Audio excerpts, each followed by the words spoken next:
그 당시 제가 공항에 딱 내리자마자 네. 야, 나라가 망가지면 이렇게까지도 될 수 있구나. 이 미사일들은 또 뭐고 중무장한 군인들은 뭔가. 내가 군사공항에 내린 게 아닌데 가난한 동네는 유리창이 없어요. 유리까지 전부 띄어서 판 거예요. 횡단보도에서 정차할 때 오토바이 한 대가 정차할 틈을 타서 귀걸이를 그냥 뜯어갔다는 거예요. 아이고.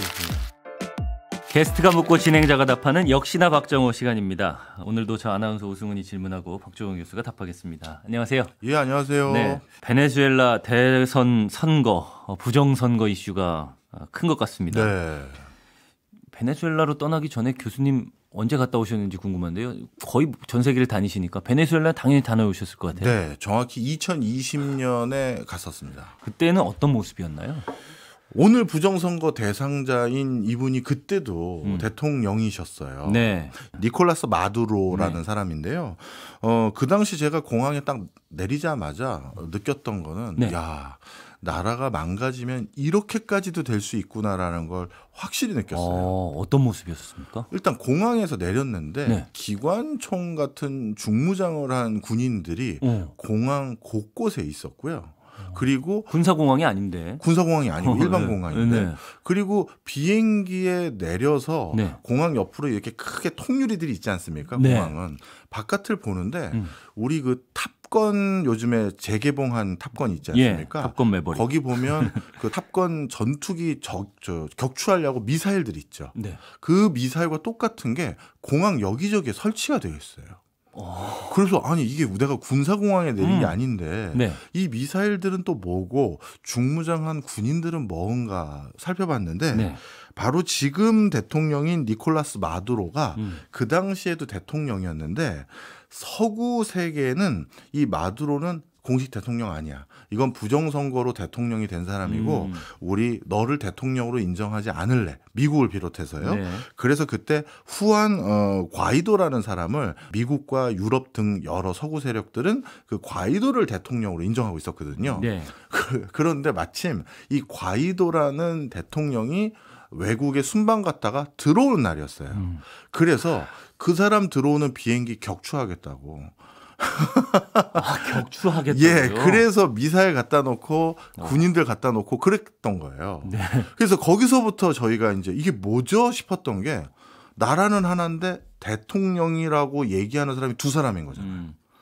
저는 그거보다 더 놀라운 거는 해외에서 사람들이 들어오는 민간 공항에서 비행기를 격추하겠다고 미사일을 갖다 놓는 그 현상 자체가 굉장히 두렵기도 하고 무서우셨을 것 같아요. 그렇죠. 거기가 끝이 아니었고요. 저희가 공식적인 일정을 하기 위해서 빌린 차도 방탄차를 빌렸고요. 그리고 방탄차를 타고 시내로 들어갈 때 저희를 그 운전해줬던 사람이 그 당시도 이제 경제가 파탄나서 물가 상승률이 뭐 10,000% 이상씩 올라갈 때였거든요. 1년 물가 상승률이요. 그러다 보니까 현직 경찰관들이 그 봉급만 가지고 생활이 안 되는 거예요. 그래서 현직 경찰관들이 알바를 하는데 그 대표적인 알바가 베네수엘라 경제 얼마나 망가졌는지 외국의 언론인들이나 이런 사람들이 취재하러 올 거 아니겠습니까? 그 취재하러 온 사람들에게 운전이나 에스코트 같은 걸 해주면서 경호 같은 걸 해주면서 그 돈벌이로 생활비를 조달하고 있는 거예요. 현직 경찰관들이. 그래서 저희 갔을 때도 운전해 주신 분도 현직 경찰관, 그리고 같이 앞뒤로 이제 차들이 에스코트를 해주는 그 차들도 현직 경찰관들이 다 해주셨는데 이 참 나라가 현직 경찰관이 이렇게 근무 시간에 알바를 하고 있으면 안 되는데 이 생각도 있었고 하여튼 그렇고요. 하나 더 말씀드리면 저한테 그러는 거예요. 한국에서 오셨으니까 미리 말씀드리는데 바로 전에 또 한국에서 누가 오셨었다. 한 달 전쯤에. 근데 그분이 담배를 피시던 분이었나 봐요. 그래서 잠깐 담배 좀 피려고 차 창을 조금 내린 다음에 연기 바깥으로 이제 내보내려고요. 횡단보도에서 정차할 때 그 차 사이로 오토바이들은 이렇게 올 수가 있잖아요. 오토바이 한 대가 정차할 틈을 타서 그 안으로 손을 넣어가지고 마침 그때 그분이 여성분이셨는데 귀걸이를 그냥 뜯어갔다는 거예요. 아이고야. 그래가지고 그 공식적인 일정이 아니라 갑자기 병원 가서 치료받고 그런 적이 있으니 이거 요 정도 창문 살짝 내리면 괜찮겠지 생각하지 말고 그냥 차 끝까지 올리고 호텔 들어갈 때까지는 아무것도 하지 마라. 이런 주의사항을 줄 정도로 정말 치안도 아주 황막했어요. 지금도 그런 상황은 별로 변한 것 같지는 않아요. 똑같습니다. 예, 언론을 통해서 보는 맞습니다. 바로는. 그 말씀드렸던 니콜라스 마두로가 당선됐다는 얘기를 듣고 네. 외신을 좀 살펴봤는데 그때랑 똑같더라고요. 그러니까요. 그때 저희가 만나기로 했던 그 나라 정부의 관료들이 있을 거 아니에요. 정부 관료가 다 2명씩이에요. 왜냐하면 대통령이 둘이니 각자 내가 진짜 대통령이니 네. 내가 기획재정부 장관 각자 임명하고 중앙은행 총재 각자 임명하고 대법원장 각자 임명하는 거예요. 그럼 저희 입장에서는 저희야 뭐 그냥 뭐 일보러 온 사람인데 누굴 만나야 되는 거야. 이게 뭐 진짜 이 자기가 대통령이라고 우기고 있는 니콜라스 마두로를 만나야 되는 건지 미국 대통령이 쟤는 대통령 아니고 진짜 대통령은 후안 과이도야 하는 미국 대통령이 대통령이라고 얘기해주는 그 사람을 만나야 되는지 정말 헷갈리더라고요. 그러니까요. 진짜 그런 상황이었고 지금 봤더니 지금 이 니콜라스 마두로 대통령의 반대 진영에 해당되는 우리로 따지면 이게 헌법재판소에 해당되는 건지 대법원장에 해당되는 건지 모르겠습니다만 이분들이 자기의 행정 기능을 파나마로 가서 거기서 하고 계세요. 그래서 파나마에서 재판을 하고 계신데 파나마에서 쟨 대통령 아니야 하고 벌써 판결은 내렸다고 하더라고요. 하여튼 지금 되게 그 국가가 흉흉한 상태가 아직까지 계속되고 있구나 확실히 네. 느꼈습니다. 알겠습니다. 그런데 베네수엘라라고 하면 아마 우리나라 국민들이 가장 먼저 떠오르는 것이 인플레이션일 것 같아요. 맞습니다. 하이퍼 인플레이션. 네. 정말 끝도 없이 치솟는 물가 네. 이런 걸로 기억을 하실 텐데 그런 상황에서 화폐는 뭐 실질적으로 이런 얘기 하잖아요. 그러니까 화폐로 불 뗀다. 네. 실제로 그런 모습을 보셨어요? 혹시? 그럼요. 볼리바르가 그 나라 화폐의 단위인데요. 네. 이 볼리바르 중에서 제일 낮은 단위의 지폐권들이 있을 거 아니겠습니까? 네. 우리나라로 따지면 뭐 1,000원권 정도 되는 거겠죠. 그런 지폐들 같은 경우는 그냥 길거리에 돌아다녀요. 땅에. 그건 화폐가 아닌 거죠, 이제. 그러다 보니까 줘도 그냥 안 받고 이런 상황이에요. 그런 걸 막 모으면 어쨌든 커질 거 아니에요, 금액이. 근데 그걸 모으려면 어마어마한 창고가 있어야 되거든요.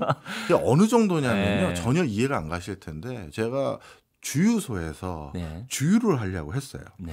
그런데 이 베네수엘라가 이렇게 된 원인 중에 하나가 모든 것들에 대해서 공공복지 차원에서 공짜로 국가가 선정을 베푸는 형태로 줬는데 그중에 하나가 석유예요. 워낙 석유가 많이 나는 나라다 보니 예. 석유를 그냥 공짜다 싶을 정도로 국가에서 거의 공급을 해줬거든요. 네. 그런데 아주 기초적인 돈을 내고 주유를 하려고 했는데 네. 제가 그 일부러 이미 인플레이션 생겼으니까 고액권이 있어야 그래도 주유를 좀 할 거 아니겠습니까? 그거 없고 잔돈 같은 이 화폐만 있다고 얘기를 했더니 그럼 됐다고 하면서 기름을 공짜로 만땅을 넣어줬어요. 네. 네. 네. 그냥 공짜로 만땅을 넣어주고 네. 그리고 오히려 그러면 이 만땅에 대해서 내가 뭐라도 좀 드리고 싶다 했더니 제 차 안을 이렇게 들여다보더니 그 칫솔 산 거 그거 하나 주면 좋겠다고 해서 주유를 가득했는데 칫솔로 대가를 받아가셨어요. 그 나라 화폐보다 차라리 저 칫솔 하나 주는 게 낫다라는 거죠. 그렇군요. 여기서 그러면 오해하시면 안 되는 게요. 네. 그러면 한 나라가 하이퍼 인플레이션을 경험하게 되면 모든 사람들이 이렇게 물가 인상으로 다 허덕이게 되는 거냐 이렇게 생각하시는 분들이 있는데 이거는 좀 사실과 좀 다릅니다. 오히려 경제권이 그 국가 안에서 둘로 확 나눠져요. 네. 어떻게 나눠지냐면 흔히 말해서 그 나라에 돈 좀 있는 사람들은 이 자국 화폐 가치가 폭락한 것에서 하등 영향을 안 받아요. 일단 부자 동네는 자국 화폐를 기반으로 생활을 유지하는 게 아니라 전부 달러로 바뀌어요. 부자 동네도 대형마트나 우리로 따지면 편의점 같은 거 있을 거 아니겠습니까? 거래 자체를 달러로 한다는 그렇죠. 얘기죠? 예. 그 부자 동네 편의점을 가면요. 네. 그 편의점에는 식료품들이 전부 제일 가까운 곳이 미국의 플로리다인데 네. 플로리다에서 매일 비행기로 실어 나른 신선한 채소, 신선한 뭐 식자재 이런 것과 그리고 미국 대형마트인 뭐 코스트코 같은 브랜드 붙어 있는 그런 식료품들이 거기 다 가득 차 있고요. 예. 그거를 결제하는 돈은 달러만 받아요. 그러면 부유층들은 평소에 그 자국 화폐를 쓰지 않고 달러를 이용해서 물건을 거래하는 그런 습관을 가지고 있을까요? 워낙 이렇게 하이퍼 인플레이션이 빈번히 일어나고 또 일어나고 또 일어나니까 이제 습관적으로 달러는 늘 한쪽에 쌓아놓는 거예요. 조만간 또 언젠가 또 물가 폭등해. 그럼 그때는 달러 구하려면 정말 더 어려워지니 달러는 은행에 맡기지 않고 따로 쟁여놓자 이렇게 되는 거예요. 중산층 이하 동네에서는 달러 구경하기가 하늘의 별 따기거든요. 그래서 거기에서는 진짜 빵 하나 살려면 뭐 통닭 하나 살려면 진짜 배낭에 자국 화폐 잔뜩 짊어지고 가서 휴지 2개랑 감자 2개 사왔다. 이런 수준으로 자국 화폐 기반으로 경제가 도는 거죠. 그러다 보니 신선한 식료품 자체도 없고 예. 신선한 식자재도 없고 유통기한 지난 것들이나 이런 것들이 있는 그런 마트들도 많고요. 이렇게 확 갈려버리는 거예요. 알겠습니다. 2가지 생각이 떠오르는데요. 네. 첫 번째는 중산층이 어쨌든 자국 화폐를 이용해서 물건을 사고 팔고 한다고 했는데 그러면 인플레이션이 극심한 시기에는 중산층은 자국 화폐를 많이 쓸 수밖에 없으니까 빈민층으로 전락할 수밖에 없는. 맞습니다. 그러면 양극화가 굉장히 심해질 수밖에 그렇죠. 없는 상황이에요. 여기에서 의문이 드는 거는 부유층은 그러면 어떤 식으로 해서 그 부를 유지하고 있는 것일까? 뭐 예를 들어서 우리나라 같은 경우에는 자본을 현금으로 가지고 있는 게 아니라 부동산 같은 것들을 가지고 있으니까 그 부동산 값은 당연히 오를 거고요. 네. 그렇다면 베네수엘라의 부유층에 해당되는 사람들은 도대체 뭘로 돈을 버는 거냐? 예. 이게 중요할 텐데요. 예. 대부분 이권을 가지고 있는 사람들이에요. 이권. 예. 이 아까 말씀드렸던 지금 부정선거 논란이 있는 니콜라스 마두로라는 사람은 네. 그 전 대통령이었던 우고 차베스 시절에 부통령을 역임했던 사람이에요. 그런데 이 우고 차베스는 어떻게 보면 이 우고 차베스도 베네수엘라 국민들 중에서는 상당수는 비난하지 않아요. 그것도 또 특이한데 설명을 좀 드리면 네. 우고 차베스가 대통령이 될 수 있었던 가장 큰 정치적 기반은 극심한 양극화로 인한 빈민층이나 아니면 중서민층 이 사람들이 정치적 기반이었어요. 이 베네수엘라는 항상 어떻게 보면 백인에 가까운 일부 계층들은 대대손손 잘 살고 원주민에 가까운 불특정 다수의 대부분의 사람들은 항상 못 사는 이 빈곤의 악순환이 계속돼 왔거든요. 네. 몇 세기 동안. 이거 내가 끊겠다 해서 등장한 사람이 우고 차베스예요. 예. 그리고 우고 차베스는 그 뒤로 뭐 전 세계적으로 파퓰리즘이라고 공격도 받는 것도 사실이지만 예. 베네수엘라 내부에서도 이 사람 너무 파퓰리즘 했어라고도 얘기하지만 그래도 이 사람이 우리 지도자였어라고 얘기하는 이유가 이 사람은 어떻게 했냐면 학교부터 지어주고 공부하게 해주고 무상교육을 해줬고요. 예. 그리고 병원도 아파서 일하러 못 나가면 또 빈곤으로 떨어지니 또 무상의료 비슷한 걸 제공해줬고 그리고 공공기관에서 일하는 그 사람들에게 그 쿼터제로 원주민 후손들이나 원주민 사람들이 공공기관에 일할 수 있는 그 비율을 강제적으로 할당을 했어요. 예. 그런데 이걸 하는 것까지는 취지는 좋은데 그러다 보니 무슨 문제가 생겼냐면 본인은 그 유럽계 일부 백인들이 가지고 있는 이권을 뺏어다가 네. 공공부문으로 바꿔놨는데 그 공공부문에서 일하는 사람들이 대부분 원주민인 걸로 또 쿼터를 줬다고 말씀드렸잖아요. 네. 그러다 보니 그 복잡 다기하거나 아니면 비즈니스를 잘 모르는 아직까지 업무 역량이 높아지지 않은 원주민들이 공공의 영역에서 국가 사업들을 다 관장하다 보니까 예. 경쟁력이 계속 취약해진 거예요. 그래서 그렇게 자원 많고 그렇게 먹을 거 많아서 한때 세계 10위권의 경제 대국이었던 나라가 계속해서 추락을 하기 시작한 거죠. 그렇지만 어떻게 보면 우고 차베스는 인디오들의 역량이 언젠가는 올라오겠지 기다렸는지도 모르겠고 계속 이들에게 이런 선정을 베풀면 내 정권은 유지할 수 있겠지 이런 생각이었는지 그건 누구도 모르잖아요. 네. 하여튼 간에 인디오들은 몇 세기 동안 우리에게 이런 기회를 준 적도 없었던 시절과 달리 우고 차베스가 이걸 줬기 때문에 그 사람을 되게 높게 평가했었고 그 우고 차베스 시절에 부통령을 역임했던 니콜라스 마두로 네. 이 사람도 나는 우고 차베스의 그 업적을 계속 계승하는 내가 적자다 이런 식으로 등장하니까 이 사람에게 이렇게 정치적 후광이 생겨서 여기까지 온 것도 있는 거예요. 예. 자, 그런 상황에서 이 양극화의 해법을 이 두 사람은 공적 자금으로 계속 추진했던 거고 그게 너무 방만해지다 보니까 지금 상황이 이런 거죠. 그러니까 베네수엘라의 경제적 몰락을 평가하는 게 두 가지로 나뉘더라고요. 첫 번째는 포퓰리즘 전략 때문이다. 네. 포퓰리즘 때문에 더 경제적 몰락이 악순환이 반복되고 있다라고 얘기하는 사람들이 있는 반면에 무슨 소리냐? 부정부패 때문이다. 부유층들이 다 자기들만 생각하고 세금도 안 내고 뭐 이러려고 하는 그 부정부패의 원인이 훨씬 크다. 이렇게 얘기하는데 두 개가 맞물려 있는 걸까요? 그래서 포퓰리즘이 이렇게 강해졌는데 네. 그때 그 포퓰리즘이라는 건 모든 걸 정부에서 관장하면서 그걸 나눠줬을 거 아니겠습니까? 예. 근데 정부에서 관장하는 그 권한, 그 권한을 바로 부정부패와 관련된 형태처럼 이권을 돈 받고 나눠준다든가 특정 외국 기업에게 보내주면서 뭐 해외 그 계좌에 자기 돈을 예치하도록 한다든가 예. 이런 일들이 비일비재하게 전개됐던 거예요. 그러다 보니까 자연스럽게 그런 이권과 관련되어 있는 사람들은 부유층으로 계속 살고 그렇지 않은 사람들은 오히려 더 그 빈곤의 악순환으로 귀결되는 상황이 된 거라서 어찌 보면 방금 우리 오승훈 아나운서가 말씀해 주셨던 두 가지 요인이 다 맞는 거죠. 알겠습니다.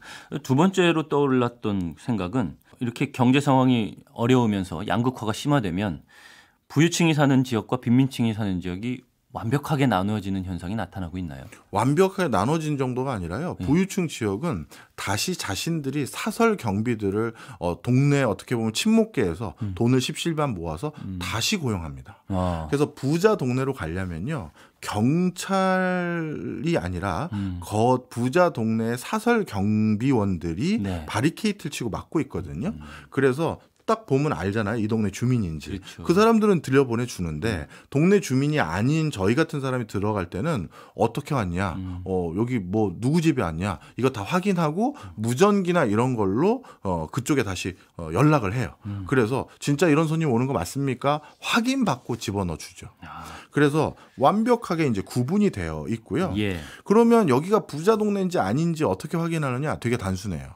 가난한 동네는 유리창이 없어요. 유리까지 전부 띄어서 판 거예요. 그 창문에 그 쇠창살이라고 합니까? 예. 그런 것도 없어요. 왜? 고철은 다 팔 수 있는 거거든요. 그러다 보니까 가난한 동네는 창문 흔적만 있지 예. 실제 유리라든가 쇠창살 같은 그런 것들은 없는 지역들이 다 가난한 동네죠. 그냥 겉으로 볼 때 딱 보면은 알 수 있을 정도로 그렇죠. 구분이 돼 있다라는 말씀이시군요. 네. 알겠습니다. 최근 연임에 성공한 그 대통령 마두로 네. 어떤 인물인지부터 좀 짚어볼까요? 네, 이 마두로의 원래 직업은 버스 기사였습니다. 버스 기사요. 예, 버스 운전하는 분인데요. 예. 근데 이제 버스 운전하는 게 그 베네수엘라에서는 굉장히 중요한 역할인 게 여기는 지하철이라든가 아니면 기차라는 그 대중교통 수단이 없어요. 거의 없다시피 해요. 그러다 보니 자연스럽게 버스의 의존도가 굉장히 높습니다. 그러다 보니 중요한 역할을 하고 있는 직업군 중에 하나가 버스 기사거든요. 예. 그 원래 버스 기사가 이 마두로의 원래 직업인데 이분이 정치를 하게 된 연유는 아내분이 전에 대통령이었던 우고 차베스, 네. 이 우고 차베스의 변호도 하고 보좌 같은 역할을 했던 분이셨어요. 뭐 변호사예요? 네, 변호사라고 딱 지칭되지는 않아요. 예. 근데 여기 이 또 베네수엘라가 특이하게 변호사가 우리나라 변호사와 똑같은 위상이라고 생각하시면 안 되고 그냥 법대 졸업하면 또 변호사를 할 수가 있게 했어요. 그런데 그때 우리 남편이 굉장히 리더십도 있고 연설도 잘하고 또 중요한 게 이 정치 의식이 있다. 대중들의 어려움을 잘 알고 있다. 해서 소개를 해준 거예요. 그렇게 소개를 해서 평강공주 같은. 그렇죠. 그래서 우고 차베스의 눈에 든 거죠. 네. 그러다 보니까 여러 그 기회를 줍니다. 외교 장관인가도 한번 했고요. 여러 보직을 하다가 갑자기 우고 차베스가 이제 유고 씨가 생겨요. 이분이 암에 걸렸거든요. 네. 그래서 마지막 우고 차베스가 선거운동 할 때 암에 걸렸음에도 불구하고 여기저기 돌아다니면서 열심히 선거운동 하다가 결국 최종 사망에 이르게 되는데 네. 그때 부통령이 바로 마두로였거든요. 네. 바로 그래서 대통령 직무대행을 한 거예요. 근데 이때부터 본인이 굉장히 정치적 야심이 있었다라고 생각이 드는 게 우고 차베스가 내 시신은 그냥 저 시골에 조용한 데 묻어달라. 내가 이 베네수엘라에서 뭐 진짜 뭐 몇십 년 권세를 누렸는 사람인데 그냥 난 조용히 시골에 묻어달라 했는데 이 마두로가 그렇게 할 수는 없다고 생각한 거예요. 그래서 이 전직 대통령인 우고 차베스 시신을 미라로 만들어서 영구적으로 보존하면서 네. 많은 사람들이 보고 갈 수 있게끔 이렇게 뭐랄까 추진을 했는데 이거 미라로 만드는 것도 실패했어요. 그만큼 지금 베네수엘라에 문 기술이 있고 그렇지가 않아요. 제조 역량이 있거나 그렇지가 않아요. 기술 때문에 실패를 한 거예요? 내부에서 이걸 제대로 하고 뭐 할 수가 없는 상황이거든요. 어쨌든 마두로라는 사람은 우고 차베스의 어쩌면 국민들, 신복. 원주민에게 인기 있는 그런 인기를 네. 이용하려고 했던 거네요. 정치적으로. 맞습니다. 예. 네. 그래서 하여튼 마두로는 그런 기반을 가지고 이제 본인이 계속 재임하려고 했는데 그 과정에서 지난번에도 부정선거를 했다라고 미국을 중심으로 한 국가는 또 주장을 해요. 예. 그래서 너는 대통령이 아니고 그리고 네가 공식적으로 대통령 승계를 할 수가 없고 법적 서열상 그 당시 우리로 따지면 국회의장에 해당되는 후안 과이도가 대통령이어야 돼. 그래서 후안 과이도라는 사람을 트럼프를 비롯해서 많은 서구 국가의 국가 수반이 저 사람이 대통령이다 해준 거예요. 그래서 내전이 있다 뭐 이런 기사들이 굉장히 많이 나왔었죠. 맞습니다. 네. 그런데 결국 이 후안 과이도가 정권을 제대로 잡지 못했던 가장 큰 이유는 본인을 도와주겠다라는 군부 세력 일부가 분명 도와주기로 해서 쿠데타 아닌 쿠데타를 했는데 그런데 그게 일단 실패했던 게 있고요. 더 결정적인 것은 러시아 우크라이나 전쟁이에요. 러시아 우크라이나 전쟁 때문에 니콜라스 마두로는 가짜, 후안 과이도가 진짜라고 말했던 미국의 정책 기조가 180도 바뀌었어요. 러시아가 전 세계에서 석유 수출 가장 많이 하는 국가 중에 하나인데 러시아를 경제 제재해버리니까 갑자기 또 다른 곳에서 석유를 조달해야 되지 않겠습니까? 그런데 전 세계에서 석유 많은 곳 중에 하나가 베네수엘라인데 그동안 트럼프는 베네수엘라 금융 제재를 통해서 베네수엘라 석유가 해외로 수출되거나 미국에 들어오는 걸 막아놨거든요. 그런데 지금 석유가 다시 필요하니 다시 어떻게 했다? 베네수엘라 경제 제재를 풀어준 거예요. 그리고 베네수엘라 석유를 개발할 수 있는 기회마저도 미국 자본이 투자를 다시 들어가기 시작한 거죠. 그런 협상이나 협의를 마두로 대통령과 한 거고요. 그렇죠. 왜냐하면 마두로가 그런 이권을 가지고 있는 현직 대통령 역을 하고 있었으니까요. 그랬더니만 갑자기 후안 과이도는 아니 내가 진짜라며요. 근데 이제 와서 뭡니까? 갑자기 뭐 흔히 말해서 낙동강 오리알이 돼버린 거죠. 그래서 이분이 핑계로 내가 콜롬비아에 무슨 회의를 하러 가겠다 하고 가서 거기서 미국으로 망명을 가버려요. 네. 그래서 후안 과이도는 모든 정치적 실권을 다 잃어버리고 지금은 미국에서 제가 알기로는 플로리다 대학의 대학 교수로 지금 그냥 평범하게 살고 있는 걸로 알고 있고요. 대신 니콜라스 마두로는 그 후안 과이도를 그 인터폴에 반역죄와 부정부패 혐의자로 수배해서 들어오기만 해 이러고 있는 상황인 이런 상황이죠. 어쨌든 실권을 잡고 있는 건 지금 마두로 대통령인 그렇습니다. 거고. 국민들 사이에서는 어떻게 받아들여지고 있어요?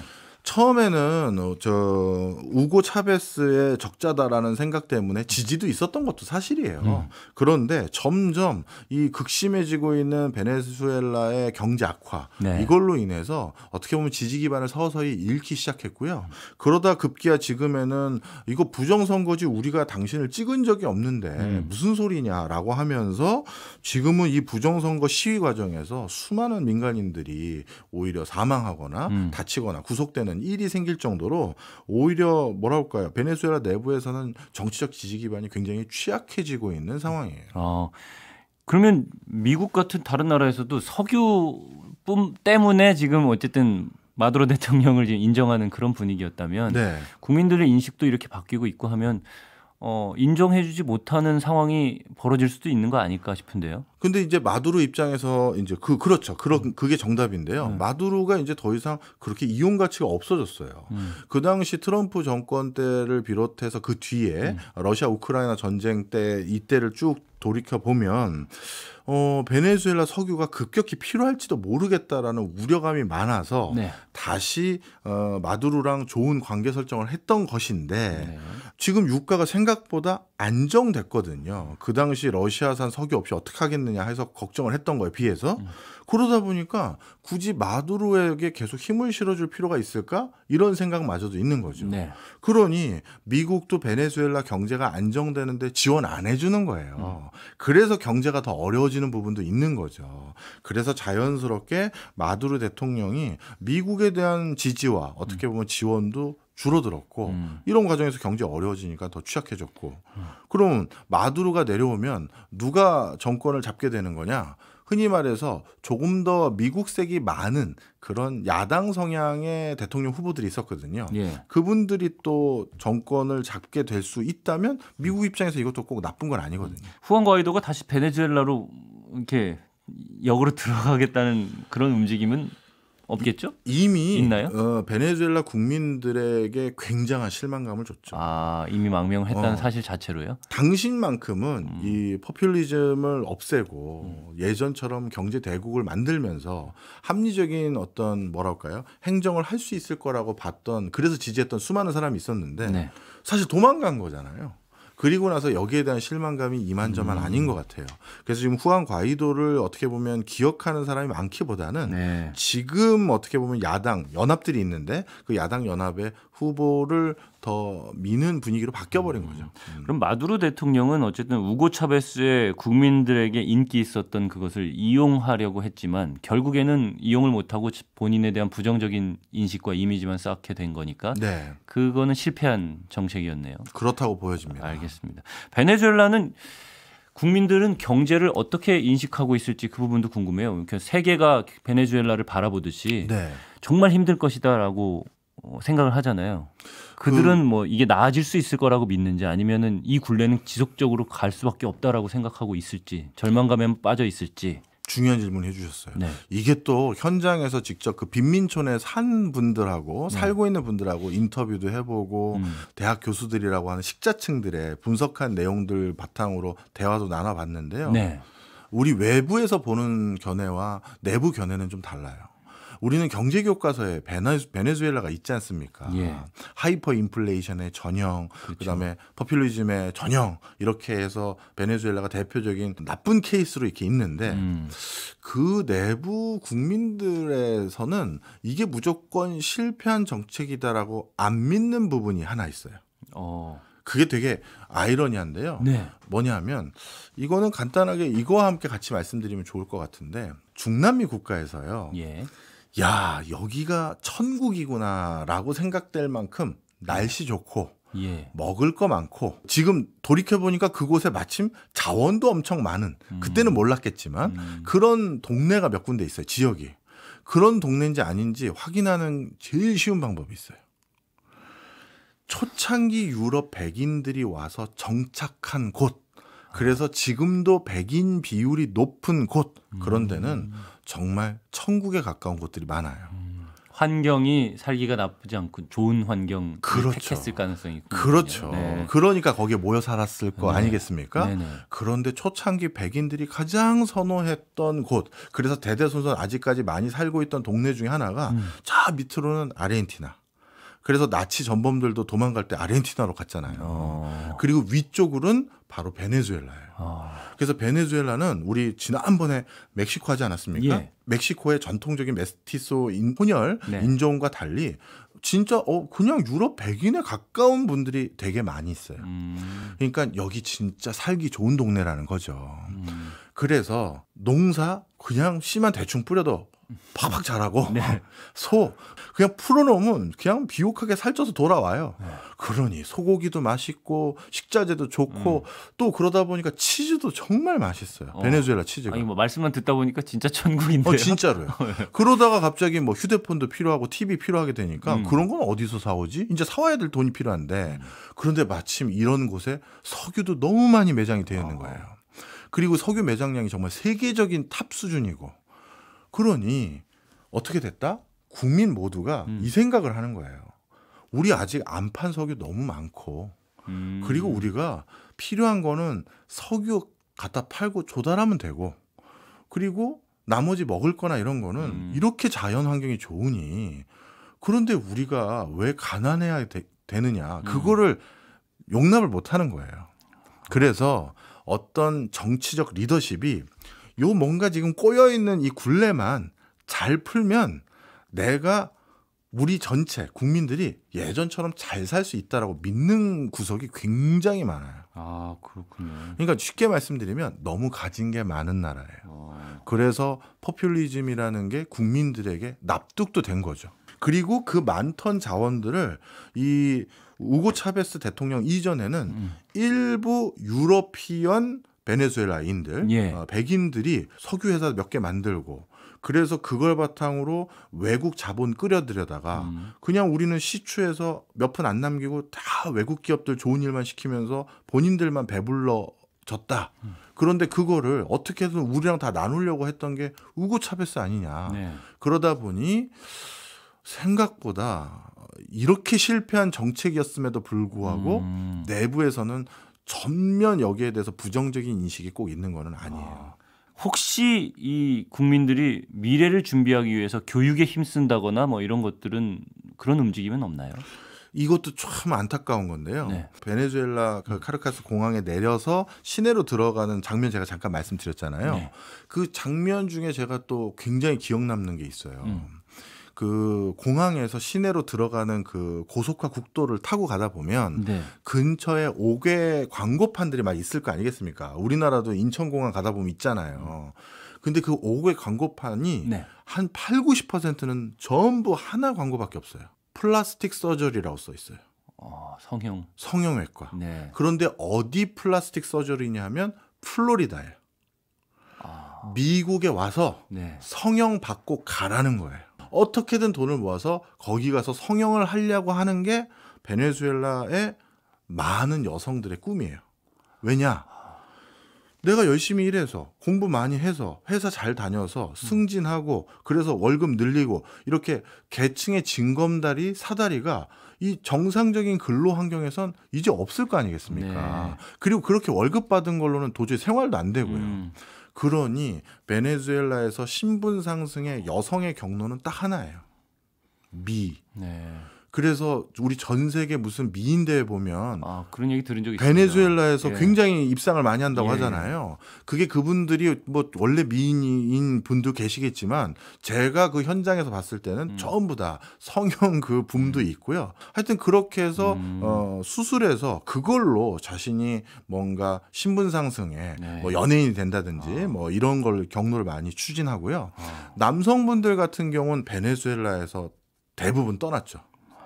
아내랑 아이를 먹여 살리다 보니 베네수엘라 있을 수가 없잖아요. 예. 그러니까 미국으로 가버린다든지 근처 다른 나라로 가버리는 거예요. 기록이 없어야 되는 거군요. 그래서 제가 만났던 분들 중에서 한 4분 중에 한두 분은 남편한테 연락이 끊겨가지고 미국 갔다고 갔는데 그 다음부터 연락이 없다. 지금 2년째다. 이런 사람이 너무 많아요. 그러다 보니까 그 여성들이 또 굉장히 사회적 취약계층으로 또 전락하겠죠. 네. 그래서 이런 상황에서 본인들이 공부에 대해서도 이렇게 적극적이지 않았고 다른 기회도 없다 보니까 국가가 그 많은 자원과 그 많은 걸 가지고 있는 나라니 어떻게든 또 해결해 주지 않겠느냐라는 거였고 베네수엘라의 이런 상황과 어떤 미래에 대한 좀 막막함? 이런 것들이 우리나라한테도 어떤 시사점을 주는 게 있을까요, 혹시? 뭐라 그럴까요? 부분이 행운이 된 건가 싶을 정도로 우리나라 사람들이 이렇게 억척같이 열심히 일하고 어떻게든 공부하려고 하고 그래서 오히려 지금 사교육이나 이런 게 우려되는 수준까지 온 이게 네. 우리가 아무것도 없기 때문에 이렇게 된 것도 있잖아요. 그렇죠. 외국어 배워서 수출도 좀 해보자, 아니면 더 좋은 직업도 가져보자, 이렇게 된 게요. 예. 이게 자원이 많은 국가들 중에선 엄청나게 잘 살지 못한 게 단순히 그 자원을 서구 열강들이 그 개발권 가져가고 이익의 상당 부분을 가져가서만 그런 게 아니라 네. 너무 그 자원을 믿고 있는 면들도 많더라는 걸 제가 확실히 봤고요. 우리가 세계 이렇게 뭐 몇 번째 드는 안에 드는 경제 대국이 된 것은 우리들이 그동안 감내한 성장통 덕분이 아닌가, 이런 생각도 드네요. 알겠습니다. 우리 아들이 미국 가서 돈 벌어준다고 가서 1년 반 전부터 연락이 안 되고 있고, 이제 도저히 안 돼서 우리 며느리마저도 어머니 저래도 돈을 벌어야 되지 큰일 나겠어 해서 며느리도 갔는데 며느리도 연락이 끊겼고, 그 정도 되면 뭔가 정권에 대한 원망도 있어야 되잖아요. 철회를 안 하세요.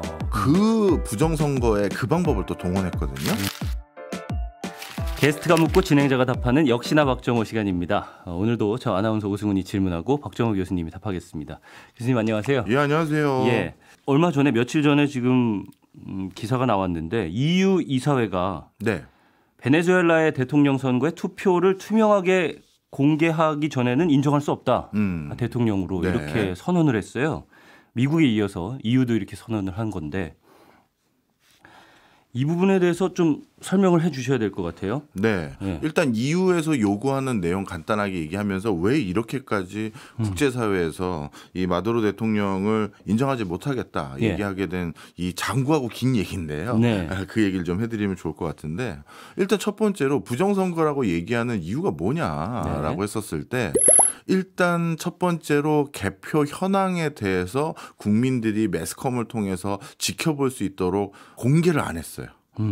제가 보니까 사전 조사도 있고 네. 그다음에 투표를 하고 나오면은 바로 조사하는 게 그 뭐죠? 출구조사. 출구조사. 예.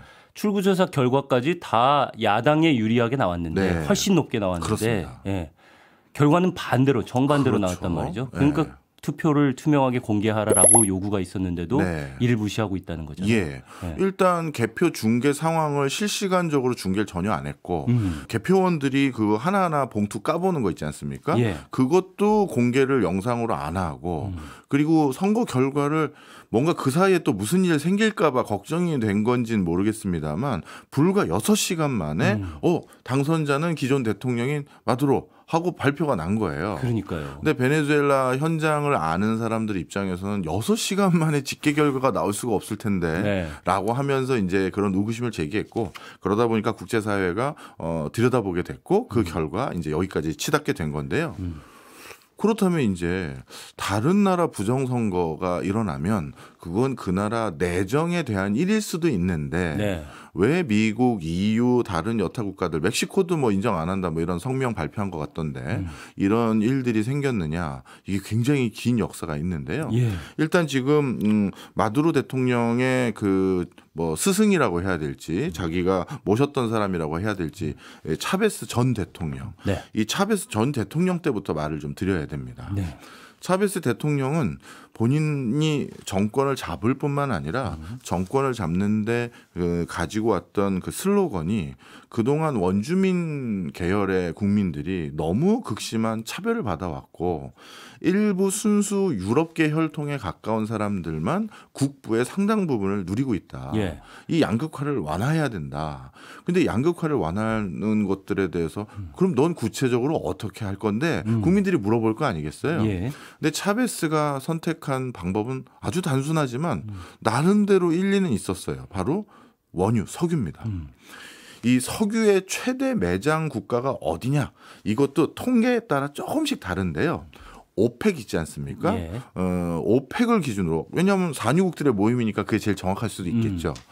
2019년도 그 사이에 또 매장지가 또 확인된 곳이 있을지 모르니까 일단 2019년도 발표 기준으로 따졌을 때 석유 생산량 말고 석유가 매장되어 있는 양을 기준으로 했었을 때 세계 1등이 베네수엘라예요. 아, 그렇군요. 네, 오펙 기준으로. 근데 이 매장량이라는 거는 추정량이 있고 실제로 매장되는지 확인된 양이 있잖아요. 네, 확인된 양을 말하는 겁니다. 그렇군요. 예. 왜냐하면 베네수엘라는 추정을 자체적으로 할 수 있는 역량 자체도 없거든요. 자, 그래서 매장량 자체로는 베네수엘라가 1등인데 네. 그러니까 차베스 대통령 입장에서는 간단한 거예요.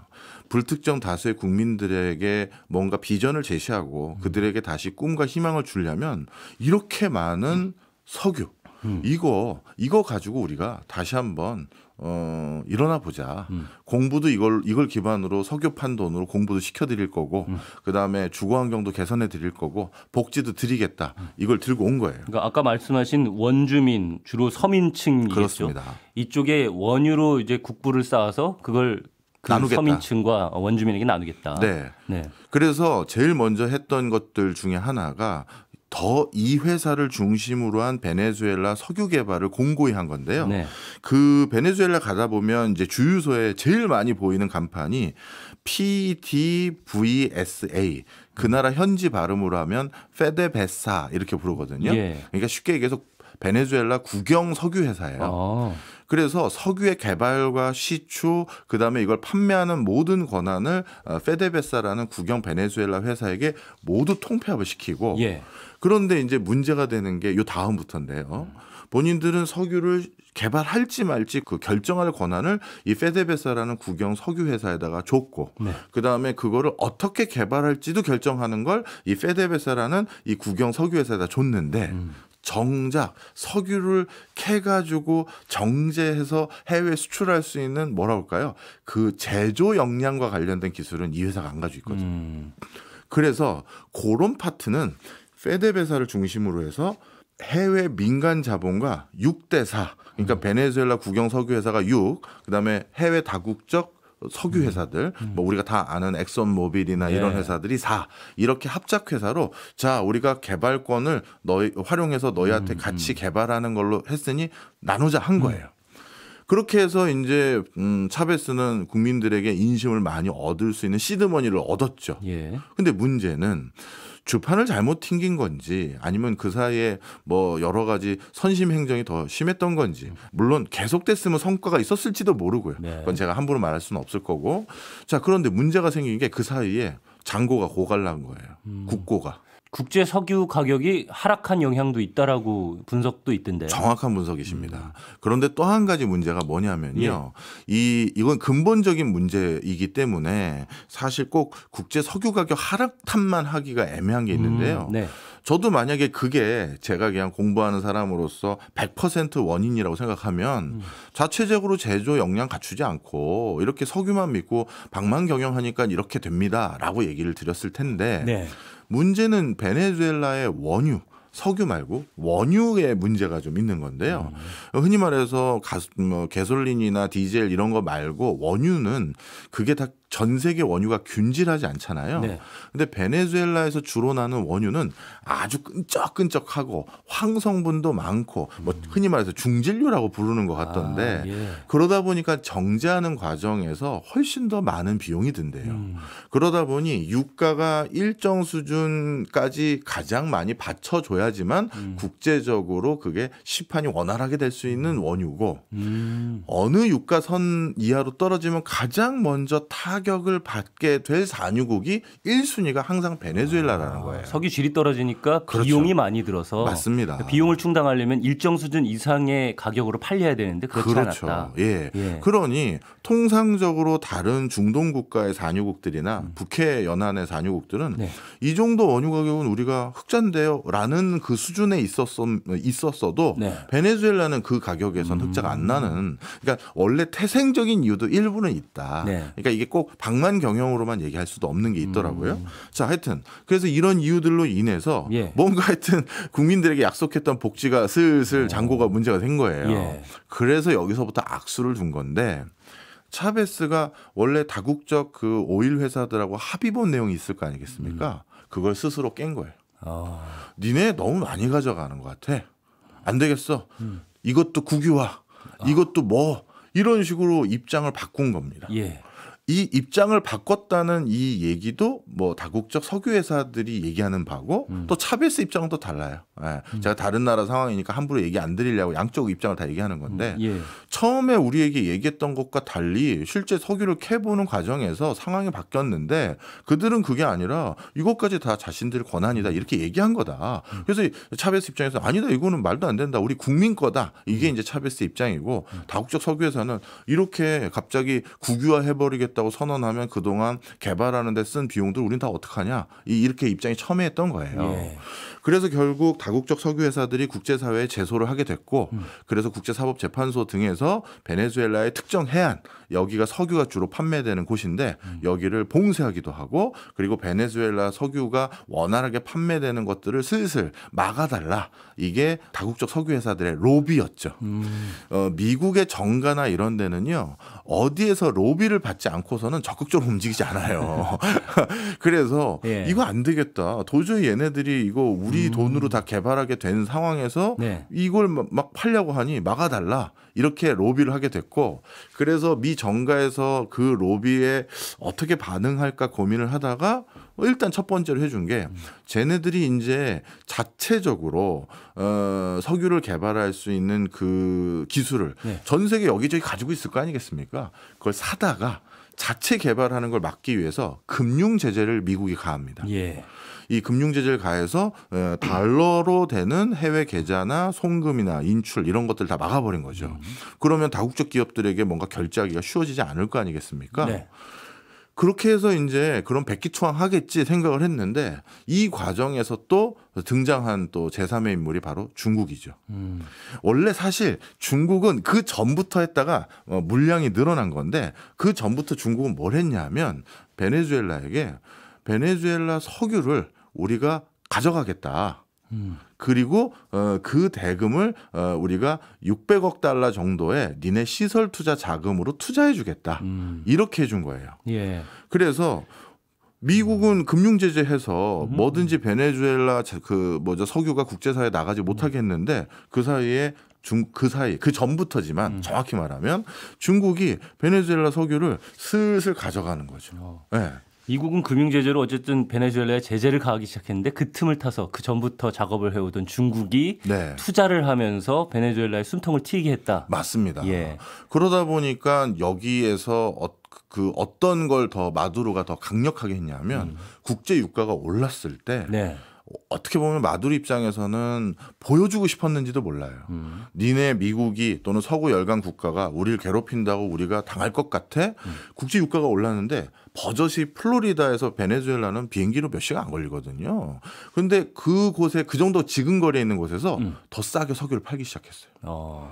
그럼 미국 정유사 입장에선 아니 지금 국제 유가 올라서 우리도 얼마 이상은 받아야 본전을 남기는데 갑자기 밑에서 중국 자본으로 값싸게 뭔가 개발해서 솔직히 그때도 베네수엘라가 일부 손해보고 팔아야 되는데 정치적 제스처를 취하고 싶었던 것 같아요. 국민들 보십시오. 우리가 이렇게 미국보다 더 싸게 미국에 오히려 석유를 수출하는 상황까지 돼버렸습니다. 이걸 하고 싶어서. 국내 정치용이라는 분석이신 거죠? 그건 확실할 겁니다. 그래서 그걸 하려고 더 석유를 싸게 정제해서 미국 들고 가다 보니까 이제 여기서부터 저 마두로라는 대통령까지도 단죄를 해야겠구나. 국제사회 그런 이목이 집중된 거죠. 그래서 그 뒤부터는 트럼프 대통령 시절인데 이때부터는 마두로는 베네수엘라 대통령으로 우리가 인정할 수 없다. 그러니까 국제회의나 국제기구에 참석했는데 마두로 못 온다. 그리고 유럽도 뭐 트럼프랑 뭐 유럽이랑 또 뭐 미국 대통령이랑 뭐 다 각별하니까요. 그래서 미국 대통령의 어떻게 보면 협조 요청인지 모르겠습니다만 늘상 미국과 같은 노선을 가지고 있고요. 그런 맥락 속에서 베네수엘라가 자꾸 국제사회로부터 고립되고 이상하게 제재도 많이 받고 그런 게 거기에 있고요. 그럼 중국은 진짜 그런 베네수엘라 석유로 돈을 좀 벌었느냐? 이건 제가 현장에서 보고 온 사람으로서 정말 특이한 걸 봤어요. 앞서 해안 봉쇄됐다고 말씀드렸잖아요. 근데 석유라는 게 한번 캐기로 시설 투자를 해놓으면 이게 밸브 잠궈 놓으면 이게 엄청난 손해거든요. 계속 뽕뽕뽕뽕 나오게끔 해서 일부를 그걸 얻다가 뭐 창고에 쌓아놓든 뭐든 해놔야 그 고정비가 계속 그래도 감소되거든요. 제가 깜짝 놀란 게 베네수엘라 앞바다에 그 유조선들이 정말 제 눈에 보인 것만 근처에 몇십 척들이 둥둥 공해상에 떠 있어요. 계속 시추를 하고 있다는 의미인가요? 더 정확히 말씀드리면요. 베네수엘라 국영 석유 회사도 나름대로 부패한 점이 많거든요. 그렇지 않습니까? 소수의 특권층이 국유화시켜서 이걸 어떻게 보면 독과점화한다? 당연히 그 과정에는 부조리함도 생길 가능성이 높고 또 비율도 높은데 석유가 생산된 걸 외국에 못 팔게 되니 앞서 말씀드렸던 그 중국의 그 거대 유통회사, 해운사 또는 석유 관련한 업종의 종사자들이 이 상황을 아는 거예요. 그래서 베네수엘라 석유 관련한 관료들이나 페데베사 고위층하고 결탁이 돼서 일부 석유를 자기가 개인적으로 사요. 되게 싸게. 그리고 그거를 그 유조선에 가득 싣고 공해상에 그냥 띄워놓는 거예요. 한 달이든 두 달이든 몇 달이든. 그리고 국제 유가가 일정 수준 이상 올라오면 야 거기 석유 실어놓은 거 끌고 와 해서 그 다음에 끌고 와서 판매할 수 있을 때 판매하는. 약간 사재기 같은 느낌으로 들리기도 하네요. 뭐 사실 저도 비슷한 느낌 받았습니다. 알겠습니다. 그러다 보니까 뭐 정말 국가가 뭐 말도 아닌 상황이에요. 알겠습니다. 부정선거 의혹은 어쨌든 우고 차베스 시절에 그 연임이 1연임까지만 됐던 제도, 헌법 제도를 우고 차베스가 바꿔서 연임이 계속 가능하도록 만들어 놨고 그게 마두로 대통령 이 시기까지도 유지되면서 그럼요. 국민들은 그 부분에 대한 저항도 조금은 있을 거 아니에요. 네, 있습니다. 근데 이것도 현장에서 보면 우리가 항상 그 베네수엘라 상황을 전달받는 경로는 뭐 미국 언론사라든가 다국적 그 흔히 말해서 서구 열강 국가들의 언론 매체나 통신사를 통해서 대충 조망받은 내용을 이제 우리가 전달하게 되는 건데 베네수엘라의 정통한 많은 학자들은요. 베네수엘라 국민들 중에서 700만 명 정도는 차베스나 마두로 이 정권의 가장 핵심 지지층이 700만 명은 있다 확신하세요. 그리고 저도 그걸 현지에서 확인하고 왔어요. 전체가 몇만 명인데요? 이것도 또 중요한 질문을 하셨네요. 오늘 원래 제가 이 얘기는 못할까 봐 했는데 말씀드릴게요. 원래 베네수엘라 국민은 3천만 명이 좀 넘었거든요. 그런데 언제부턴가 인구 센서스 조사를 발표를 못하게 됐는데 그 이유가 본격적으로 경제 대란이 일어나기 시작한 정확히 말하면 트럼프가 금융 제재한 뒤부터 2017년 언저리부터인데요. 이때부터 물가 상승이 2018년도에 IMF에서 베네수엘라 물가 상승률 조사한 그 표를 보면 100만%가 상승했거든요.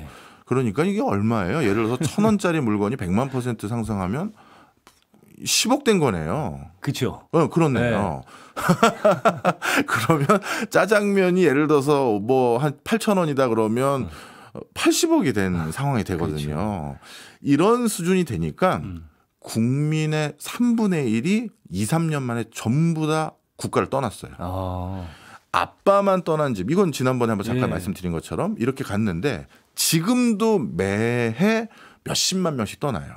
지금 인구가 정확히 몇 명인지는 추산하기는 어려우나 분명 1,000만 명대까지 내려왔을 거다라고 보고 있어요. 그러면 그중에 700만이면은 뭐 그렇죠. 7%. 그러다 보니까 이게 모두가 또 반정부 시위에 참여하는 것처럼 또 얘기하기도 애매해요. 제가 그 나이 드신 분들 있지 않습니까? 나이 드신 분들은 그 옛날에 유러피언 그 후계들 지금 그 부정선거 주장하고 있는 야당 후보 있지 않습니까? 곤잘레스라는 분인데 그분 혹시 지금 방송 들으시는 분들 인터넷에 베네수엘라 야당 후보였던 곤잘레스 쳐보시면 얼굴 한번 찾아보세요. 그냥 전통적인 스페니쉬 계열의 백인 얼굴을 가지셨거든요. 그냥 예전부터 베네수엘라의 전통 주류였던 거예요. 근데 그분들이 그동안 눌러왔던 원주민을 배척하고 눌러왔고 부의 양극화를 유도했던 걸 다 기억하는 그 나이 드신 분들. 이분들은 미우나 고우나 우리 신경 써줬던 건 차베스랑 마두로밖에 없다.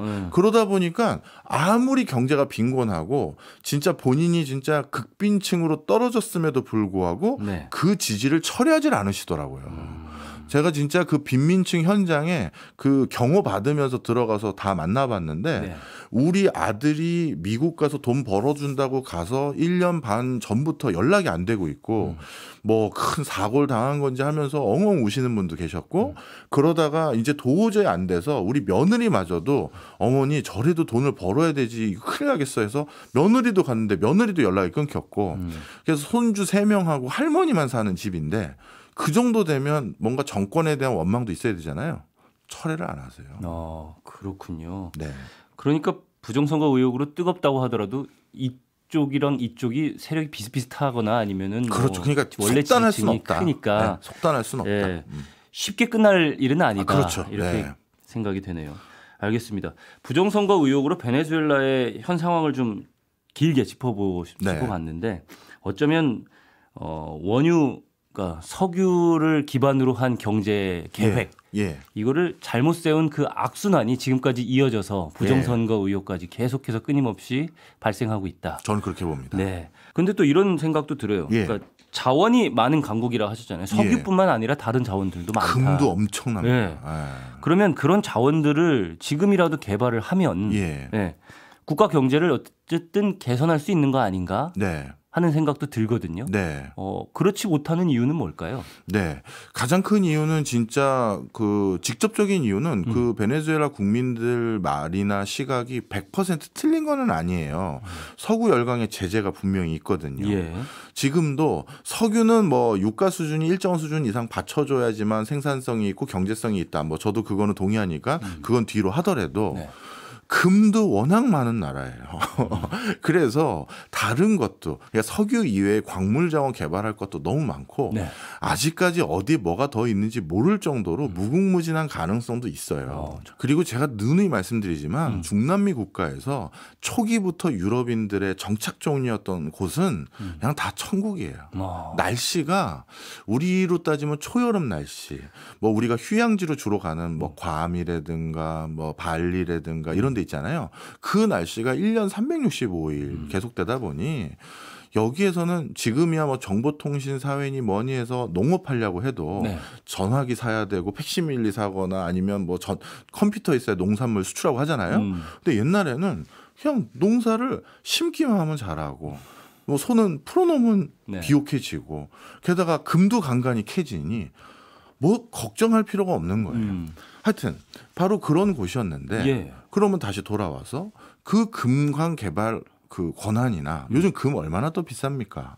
그것 중에 일부를 다시 그동안 시도해왔던 이 시도를 통해서 외국 회사와 합작으로 일부 개발하자. 그리고 일부 털 거 털고 그다음에 다시 우리 국가를 재건해보자 하면 하려면 할 수도 있을 것 같아요. 워낙 가진 게 많은 나라니까. 바로 국민들도 그걸 믿는 거예요. 그러다 보니까 국민들이 그걸 믿으니까 아니 우리 부자 나라인데 내가 왜 가난해져야 됩니까? 그걸 용납을 못 하시는 거죠. 그러니 먼저 뭔가 생산성을 유지하거나 효율성을 해야 되는데 달라고 요구하는 목소리가 조금 더 많은 것도 분명한 악순환이에요. 이번에 뭐 금광 또 개발했다던데 왜 나한테 보급품 안 줘요? 생필품 왜 안 주십니까? 이 요구가 먼저 나오는 거예요. 그러니까 사회주의 체제다 보니까 당연히 돌아와야 되는 게 있어야지. 그렇죠. 라는 생각인 거죠. 그래서 이번에 마두로도 그 부정선거에 그 방법을 또 동원했거든요. 자기의 그 뭐라고 할까요? 지지 기반이 많은 동네가 거기도 있을 거 아니겠습니까?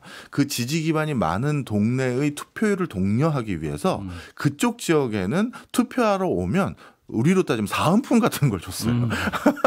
우리는 그런 게 불법인데. 우리 큰일 나죠.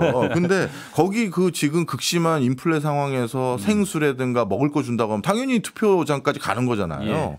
이제 그런 식으로 항상 사회 지도층들이 자신들의 권한을 유지하다 보니까 과연 이 금융 제재 풀어지고 국제사회에서 다시 투자하러 들어간다 한들 이 어떤 사회의 의식 구조와 펀더멘탈이 개선되지 않고서 또 지도층의 부정부패가 계속되는 상황에서 그리고 파퓰리즘 비슷한 것들이 완전히 그냥 고정된 상황에서 저는 쉽지 않다고 봐요. 그러면은 서구 국가로부터 인정받기는 어려운 상황에서 중국과의 관계는 어쨌든 괜찮아지고 있는 상황임에도 불구하고 방금 말씀하신 그런 이유들 때문에 앞으로 지속적으로 좀 어려운 상황을 계속 유지할 거다 이렇게 보시는 거군요. 또 중요한 말씀 하나 드릴게요. 네. 지금 또 중국 얘기해 주셔서 생각났는데 네. 그 미국이 제재했었을 때 중국이 그 본격적으로 등장해서 그 전부터 조금씩 하긴 했지만 제가 700억 달러 규모의 시설 투자를 해드리겠다. 그리고 그 대금을 지금은 달러 결제가 다 막혀 있으니 나는 원으로 가져가겠다. 라고 하면서 중국이 시설 투자할 수 있는 거기 인프라를 조성해주고 그걸 통해서 석유 캔 걸 다 가져갔단 말이에요. 네. 그런데 국제사회의 제재 수단이 더 공고해지고 중국도 다른 경로로 석유를 캐는 게 더 경제적으로 채산성이 있다는 게 확인이 되고 난 뒤에 네. 어떻게 됐느냐. 베네수엘라 경제가 더 극심하게 악화되니까 중국인들이 본인들이 그 시설 투자해줬던 석유 관련한 시설 단지 그 시설물을 고철로 사갔어요. 감오시죠. 석유 시추하고 정제하는 그 시설 인프라를 다 조성했을 거 아니겠습니까? 근데 몇 년 동안 가동이 제대로 중간에 안 되다 보니 고철 녹 썼을 거 아니에요. 녹이 설었을 거 아니에요. 그러면 그거를 다시 뭐 페인트 칠하고 뭐 해서 뭐 윤활유 부어서 가동되게 도와준 다음에 저희가 예전처럼 다시 사드릴게요. 한 게 아니라 이 철마저 이제 파시죠. 안 쓰시는 것 같은 데서 그 고철 장수들까지 와서 그거까지 다 떠간 거예요. 약간 중국도 포기를 선언하고 발을 빼는 듯한 모양새네. 맞습니다. 여러 가지 이유로요. 그러다 보니 이게 또 베네수엘라 국민들 사이에서는 중국도 이게 믿을 사람들이 아니다. 이런 인식까지 조금씩 더 생겨버렸어요. 그게 이제 제가 당분간 국제사회에서 지난번처럼 러시아 우크라이나 전쟁 때문에 갑자기 어디 석유 캘 수 있는데 어디야? 태세 전환이 갑자기 돼서 갑자기 마두로 찾아가서 야 마두로 그동안 내가 좀 섭섭하게 했지 미안하다 베네수엘라 석유라도 이제 다시 캐자 이런 갑작스러운 일 생기지 않는 한 쉽지 않아 보입니다. 네. 그럼 베네수엘라는 자원 수출도 어렵고 금융 제재 때문에 막혀 있고 그러면 내수라도 잘 돌아가야 될 거 아니에요. 베네수엘라의 경제는 현재는 어떤 식으로 가동이 되고 있는 거예요? 내수는 두 가지로 완전히 나눠지는데 일단 내수가 가동되는 가장 큰 방식은 석유 이외의 광물 자원들 그거 수출하는 거랑요. 농산물 수출하는 거예요. 베네수엘라는 좀 전에 말씀드렸지만 정말 비옥한 곳이기 때문에 그냥 풀어놓으면 다 잘 자라요. 그리고 제가 그 돌아다니면서 먹어본 치즈 중에서 제일 맛있는 치즈 중에 하나가 베네수엘라 치즈거든요. 그만큼 좋아요. 그래서 미식가신데 그만큼 그것들은 뭐 인근에 미국이나 다 알기 때문에 그쪽으로 바로 수출합니다. 그래서 석유 이외 광물 수출하는 거, 그 다음에 또 이 농산물 수출하는 걸로 먹고 사는데 그게 그래서 베네수엘라 통계는 믿을 수는 없습니다만 베네수엘라 마두로 정부에서 제공한 통계 자료에 따르면 연간 지금 30%씩 수출 증가율이 생기고 있다. 이렇게 주장을 하고 있어요. 실제 뭐 늘어나는 걸로도 보이고요. 최근 통계에서도 기사들도 보니까 요즘에 경제가 회복하고 있다. 코로나 이후로. 이런 기사들 많더라고요. 맞습니다. 그게 바로 농산물 수출 때문이에요. 전 세계 물가 다 올랐는데 베네수엘라는 인건비 지금 가장 싼 곳 중에 하나가 돼버렸고 그다음에 농산물 재배하는 데는 별도의 뭐 비료 주거나 이런 곳이 아니거든요. 그러니까 이게 그런 힘빨로 이제 좀 상승을 한 것 같아요. 근데 그 통계를 그대로 믿을 수는 없지만 하여튼 그래서 그런데 이제 문제는 그러면 이렇게 농산물과 이런 일부 광물 자원 수출해서 비옥해졌다면 그게 모든 사람들에게 골고루 분배되면 상관이 없는데 부유층이 사는 동네는 아무 영향 없어요. 물가가 100만%가 올라도 아무 영향 없어요. 아마 그 농산물 수출하는 그 상당 부분의 이익이 또 글로 가는 것 같아요. 그래서 전체 국민들 중에서 일부는 그 낙수 효과를 봤지만 그렇지 않은 대부분은 전혀 받지 못한 거 사실이고 부유층은 더 부자가 됐다. 그럼 가난한 사람들, 빈곤층은 어쩌면 경제 생활을 해야 될 거 아니에요. 그 사람들은 이전에 멕시코 경우와 마찬가지로 지하 경제라든지 아니면 암시장, 뭐 불법 경제 이런 쪽으로 지금 그쪽에 종사를 하고 있는 걸까요? 네, 맞습니다. 설명을 좀 드릴게요. 마찬가지군요. 이제는 세금마저도 걷기가 어려워진 게 지하 경제, 뭐 암시장 그리고 불법적인 여러 가지 그 사업들 이런 것들로 생계를 유지하는 사람들이 너무 많은 거예요. 딱 보니까 우리 동네는 옛날부터 금이 많이 채굴됐던 곳이고 그래서 국영금광회사가 저기 채굴했던 옛날 폐허가 된 광산들이 있어. 왜냐하면 지금은 그 광산 회사에서 근로자로 일하면 그 월급으로는 생활이 안 되잖아요. 예. 그러니까 거기 사표 쓰고 아니면 사표도 쓸 거 없어요. 거기 일하는 척하면서 뭐 소액이지만 돈 받을 월급은 주머니에 넣고 국가가 잘 자르지도 않거든요. 왜냐하면 이것도 또 파퓰리즘이죠, 사실. 그러니까 그건 뭐 나한테 줘요. 뭐 그럼 받고 본인이 자기가 개인 채광을 하는 거예요. 금을. 예. 그래서 베네수엘라는 카라카스 말고요. 네. 쫙 지방에 뭐 밀림 몇 개 지나가지고 정글 몇 개 지나서 도착하는 그런 조그만 마을들이 있을 거 아니겠습니까? 예. 그 마을은 중세로 돌아간 동네도 많아요. 대금 결제를 뭘로 하느냐? 금으로 해요. 예. 아주 조금 금 덩어리들 있지 않습니까? 예. 그런 것들로 이만큼 금부치로 무게 달아서 그럼 식료품이나 저 카라카스에서 누가 정제된 석유 싣고 왔대요 하면 그 석유 사야 되니까 왜냐하면 자동차가 꼭 있어야 되니까요. 예. 그럼 그것도 살려고 금부치 들고 정확히 혀로 깨물어 보고 이제 뭐예요? 순금이 맞네 확인하고 진짜 그렇다니까요. 네. 왜냐하면 달로 구경하기엔 하늘의 별 따기고 그렇죠. 자국 화폐는 못 믿을 거고 그런데 이 동네는 전통적으로 금은 많았으니 이제 글로 이제 흘러가 버린 거예요. 그러니 이제 어떻게 보면 자체적인 경제권을 가동하는 거고 그다음에 지하 경제랑 불법적인 경제 중에는 베네수엘라 여성들이 지금 뭐 가장 많이 하고 있는 업 중에 하나는 매춘과 같은 네. 그런 일을 또 하거든요. 그렇죠. 그래서 이제 이것도 참 베네수엘라 국민들이 보기엔 정말 천추의 한이 되는 곳인데 원래는 베네수엘라는 폐쇄주의가 많았던 국가고요. 중남미 국가 중에서 가장 개방도가 높았던 곳은 지지난주에 했었던 멕시코였어요. 네. 왜냐? 멕시코는 척박해요. 그래서 멕시코에 들어오는 사람들은 그러니까 저 남미에서 멕시코로 자꾸 유입되는 사람들은 멕시코가 목적지가 아니에요. 멕시코 지나서 미국 갈 건데 길을 열어다오. 그러니 멕시코 입장에서는 그 사람들 막아봤자 남미 국가들하고 괜히 사이만 나빠지고 지나가는 사람들이 지나가세요 하고 보내줬거든요. 그러다 보니까 문화적 개방성 그다음에 정치적 외교적 개방성이 높았어요. 근데 베네수엘라는 계속 말씀드리지만 진짜 진짜 살기 좋은 동네였구나 생각이 드는 곳이라서 베네수엘라로 남미 사람들이 넘어오는 이유는 여기서 살고 싶어서 넘어오는 거였거든요. 그러다 보니까 철저히 국경을 봉쇄하고 폐쇄해서 더 못 넘어오게끔 수십 년 동안 막아왔어요. 네. 이 비싼 석유 가지고 우리들끼리 잘 먹고 잘 살려고 하는데 니들은 왜 넘어오는 거야? 이렇게 된 거죠. 예. 그래서 근처 콜롬비아는 옛날부터 못 사는 나라고 치안도 불안정하고 그랬지 않습니까? 콜롬비아에서 베네수엘라로 넘어왔는데 예. 지금 상황이 역전됐어요.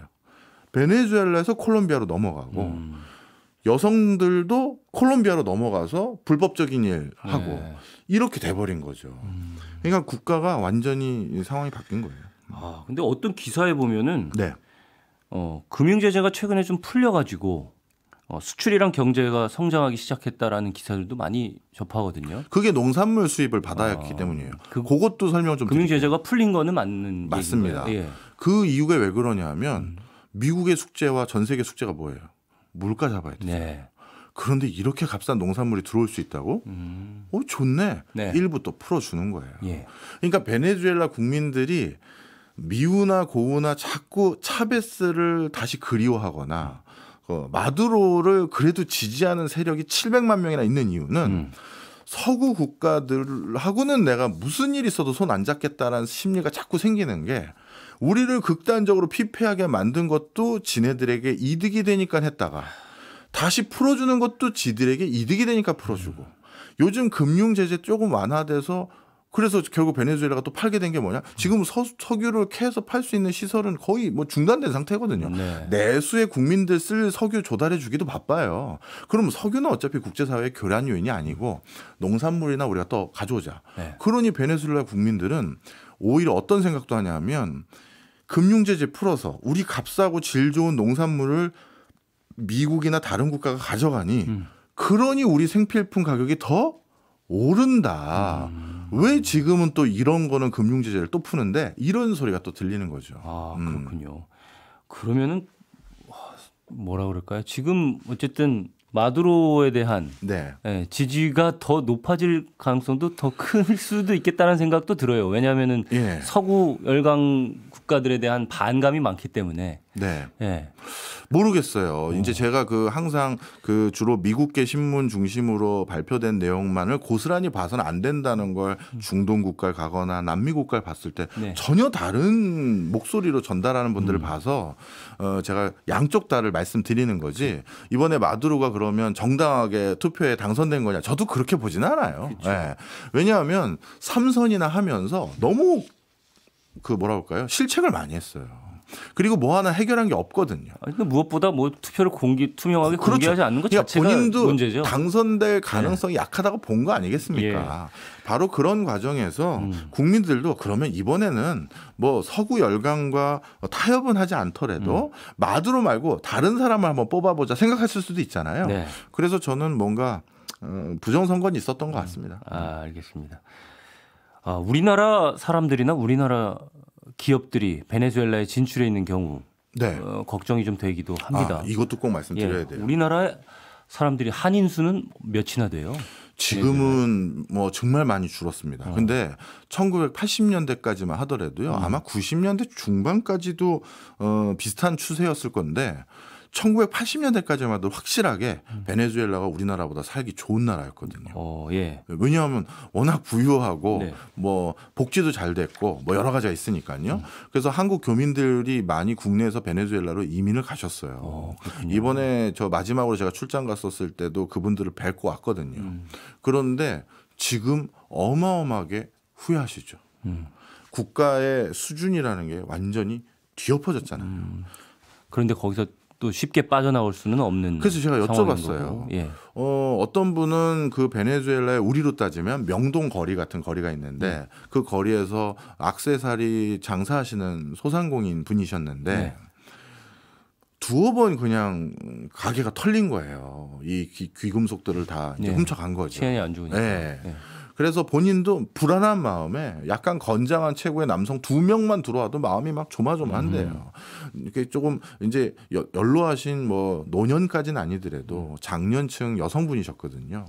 그런데 제가 그랬죠. 그렇게 걱정되시면 이제 짐 싸가지고 영국 귀국하시면 어떨까요? 그랬더니만 내 전 재산이 내 모든 게 여기 다 있는데 이 가게를 누구한테 넘기고 가야 될 거 아니냐 그러면 이 물건들 다 하나하나씩 얼마 뭐 떨이를 해도 팔고 그래서 한 푼이라도 손에 쥐고 가야 되는데 지금 국가 상황이 이런데 이거 누가 가져가겠냐. 그래서 이러지도 못하고 저러지도 못하는 분들이 너무 많은 상황이고요. 그런 이유로 남아 계신 한인 분들이 꽤 많겠네요. 꽤 있어요. 기업 같은 경우는 규모가 얼마나 됩니까? 기업은 거의 다 철수했어요. 거의 다. 제가 해외 갔을 때 단기간에 그 나라 현지 상황을 빠르게 학습할 때 정말 큰 도움 주는 기관이 코트라거든요. 그래서 저는 진짜 뭐 이번 기회를 또 드려서 코트라 분들께 감사 인사도 드리면 코트라 분들이 안 계신 나라가 거의 없어요. 그러니까 아주 척박한 환경이라 하더라도 우리 기업들이 거기서 장사하는 기업이 몇 개라도 있으면 코트라가 끝까지 남아서 그 기업들의 애로사항들을 지원하고 현지에 빠르게 뭐랄까 정보 습득하고 할 수 있도록 도와드리는데 베네수엘라는 제가 가봤던 출장지 중에 처음이었어요. 코트라가 철수했어요. 그만큼 전국이 뒤숭숭했던 거예요. 2019년도에. 그래서 코트라 철수했다는 건 거기서 실질적으로 사업하는 우리 기업은 이제 큰 기업들은 없어졌다. 이렇게 보시는 게 맞는 거고요. 뭐 우리 그 한인 교민들은 그래서 지금은 어떠냐면 몇몇 아파트 단지에 많이들 모여 사세요. 이제 서로 돕는 거죠. 그렇게 해서 거기서 많이 버티고 계시더라고요. 향후에 베네수엘라 상황이 그럼 좋아질 수 있는 기회 같은 게 있을까요? 어떻게 보세요? 저도 뭐 계속 말씀을 좀 드리지만 참 송구한 말씀입니다만 그냥 뭐 공부한 사람들은 나름대로 썰을 풀잖아요. 이럴 때는 이게 대안입니다. 저는 이렇게 하면 좀 해결이 될 것 같습니다. 야, 이 정도 지경까지 내려가니까 썰마저 못 풀겠어요. 이걸 어디서부터 다시 시작해야 될지가 감도 없고요.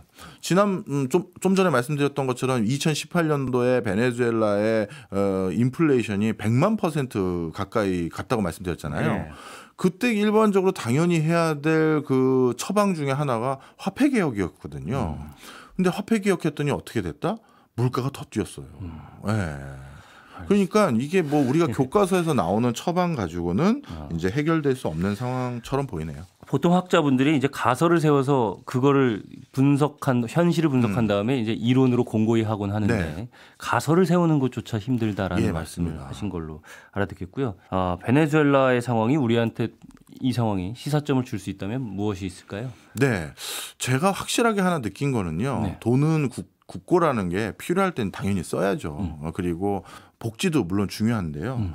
또 너무 그걸 남발했다가는 또 문제가 된다. 네. 그래서 균형감이라고 해야 될까요? 쓸 땐 써야 된다. 하지만 계속 쓰는 듯한 느낌을 주는 것도 안 되고 균형감 있는 복지 그런 것들이 굉장히 중요하구나 생각을 들고 또 한 가지 네. 이게 제일 중요합니다. 양극화가 너무 극심해지면요. 부유층들은 다 괜찮겠지. 저는 그렇게 보지 않았어요. 양극화가 극심한 뉴욕, 예. 베네수엘라의 카라카스의 아주 부유층 동네 살기가 당연히 척박해졌죠.